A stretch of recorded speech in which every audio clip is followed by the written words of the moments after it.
Brexit?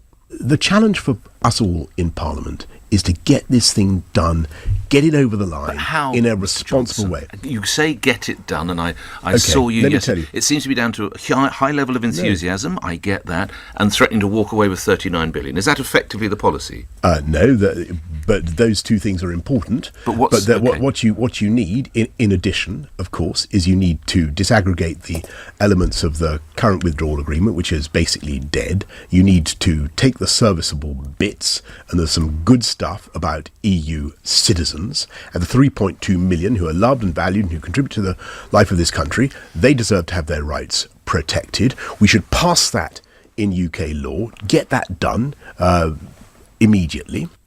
OK, and he went on to put more meat on the bones.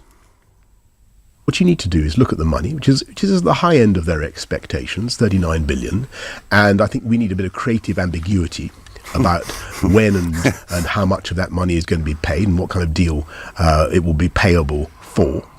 And the most important thing is to sort out the problem that so many MPs spotted in the withdrawal agreement, and on all sides of the House. It wasn't just Eurosceptics in the Tory benches, it was Labour MPs. Everybody disliked vehemently the proposals for the Northern Irish backstop. Yes, so what happens in Northern Ireland? So number one, you do not have any kind of hard border. The United Kingdom will not impose checks in Northern Ireland, absolutely not. So how will the monitoring take place?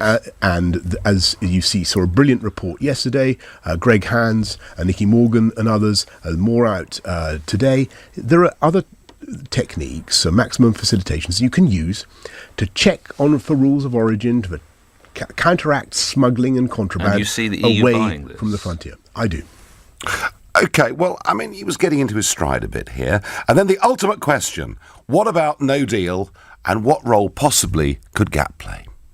It is vital as a country that we get ready to come out without an agreement if we must. But how will we trade?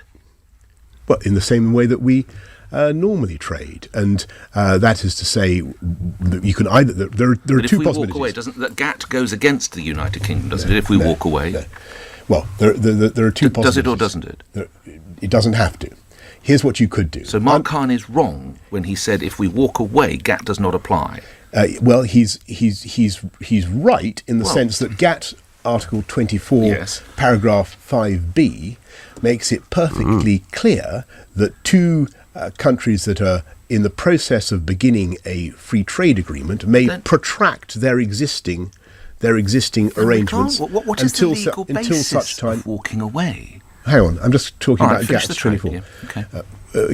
May protract their existing arrangements until such time as they've completed the new free trade agreement, and that's a very hopeful prospect. Let's just go into that in some depth, because that is the way forward. What you need to Mark Carney says it's not, though, Mr. Johnson. Well, where Mark is right is saying that implies mutuality. There has to be an agreement on both sides. Where I think there has been some confusion. Where is he wrong? Well, he's wrong in thinking that it's not an option. It's certainly an option.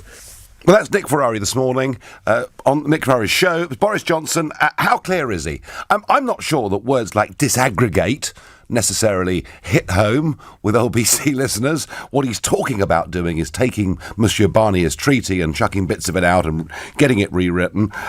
He then talks about the 39 billion. We need to use some creative ambiguity, which means we're not going to give it all to them.